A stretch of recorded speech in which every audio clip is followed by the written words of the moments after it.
Kaum muslimin jamaah Jumat yang dirahmati oleh Allah, pada hari-hari ini, pada 2 tahun terakhir ini, kita tahu kondisi dunia, kita sedang ditimpa wabah yang merata di segala penjuru dunia.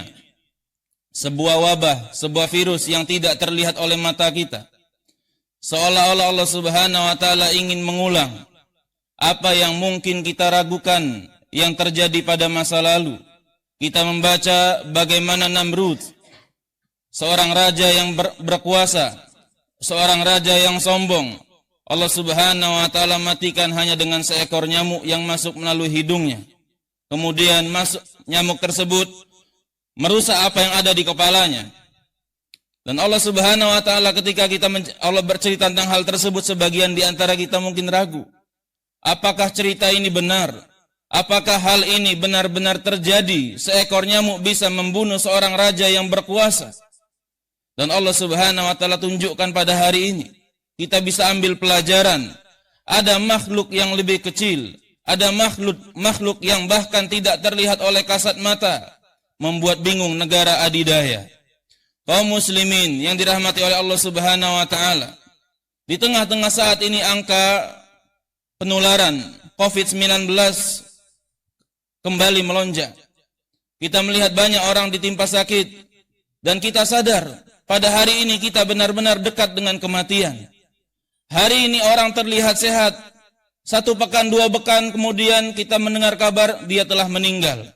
Dan berikutnya kita tidak tahu siapa lagi yang akan mendapat kabar selanjutnya. Dan mudah-mudahan kita berharap kepada Allah Subhanahu wa Ta'ala, kita memohon kepada Allah Subhanahu wa Ta'ala agar menyehatkan kita semua, agar menjaga kita semua dari wabah ini. Kaum muslimin yang dirahmati oleh Allah Subhanahu wa Ta'ala, yang perlu kita ketahui adalah tatkala musibah datang, tatkala ujian melanda, itu tidak lain dikarenakan dosa-dosa yang telah kita lakukan. Ali bin Abi Thalib radhiyallahu an berkata, "Ma anzalallahu bala'an illa bidzamb." Tidaklah musibah itu turun karena dosa-dosa yang kita lakukan.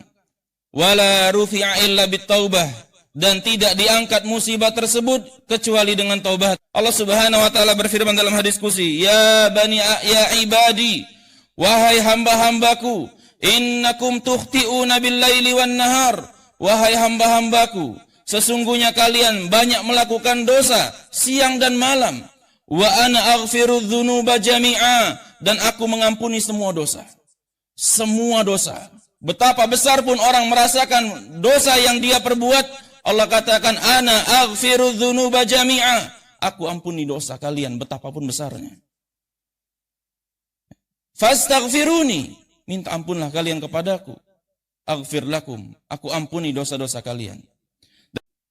Kaum muslimin yang dirahmati oleh Allah Subhanahu wa Ta'ala, tatkala musibah seperti ini melanda kita, pemerintah menganjurkan agar kita menjaga dengan apa yang dikatakan 3M, memakai masker, menjaga jarak, dan mencuci tangan.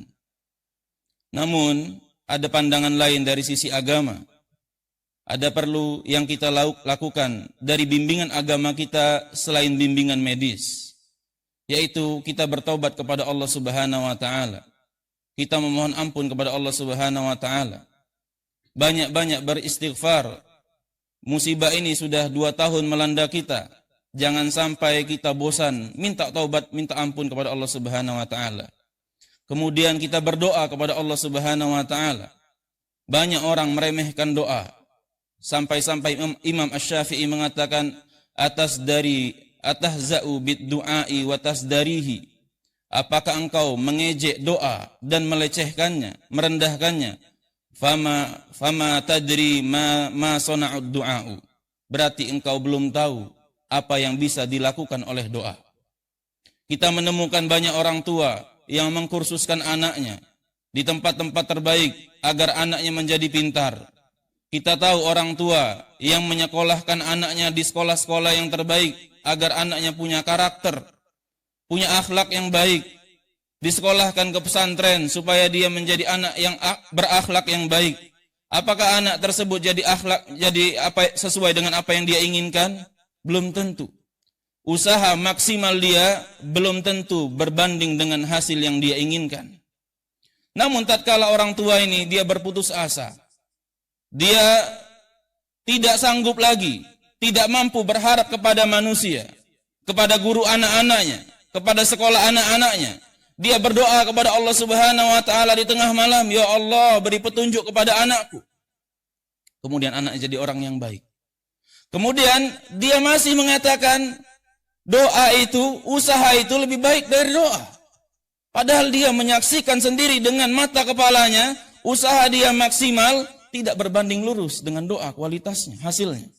Oleh karena itu kaum muslimin yang dirahmati oleh Allah Subhanahu wa taala, doa itu luar biasa. Doa itu adalah senjatanya orang-orang yang beriman.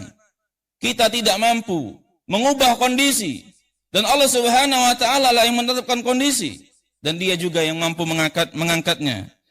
Oleh karena itu kaum muslimin yang dirahmati oleh Allah, kita perbanyak doa kita kepada Allah.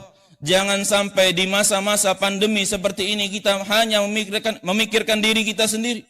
Kita hanya memikirkan bagaimana agar rezeki kita lancar. Kita berusaha. Kemudian kita tidak berdoa kepada Allah. Seandainya kita berdoa kepada Allah, kemudian Allah angkat musibah ini karena doa kita, niscaya kita memiliki kemanfaatan untuk orang-orang yang banyak. Karena kemanfaatan itu bukan hanya dengan tenaga, bukan hanya dengan pikiran, bukan hanya dengan materi, tapi juga dengan doa. Anda semua jemaah sekalian bisa melakukan hal tersebut. Berdoa kepada Allah Subhanahu wa taala agar Allah Subhanahu wa taala mengangkat musibah ini, agar Allah Subhanahu wa taala mengubah kondisi sehingga kita beralih menjadi dari masa sulit menuju masa lapang. Dari kondisi masa-masa yang kita merasa sesak, merasa sempit, pergaulan terbatas, keluar rumah terbatas, kita menjadi bebas seperti sedia kala. Jangan kita lupakan doa. Dan kita tahu Nabi SAW menceritakan tentang 3 orang Bani Israel yang terjebak di dalam goa. Ketiga-tiganya berusaha untuk membuka batu yang menutup mulut goa. Mereka lakukan usaha fisik, mereka tidak mampu. Kemudian 3 orang ini berdoa kepada Allah Subhanahu wa taala. Dengan doa mereka justru batu tadi terbuka. Oleh karena itu kaum muslimin yang dirahmati oleh Allah Subhanahu wa taala, khatib ingin mengulangi apa yang dikatakan oleh Imam Asy-Syafi'i rahimahullah. Atahza'u bid-du'a'i wa tazdarihi. Apakah engkau mengejek dan meremehkan doa? Fama tadri ma sana'ud du'a'u. Berarti engkau belum tahu apa yang bisa diperbuat oleh doa.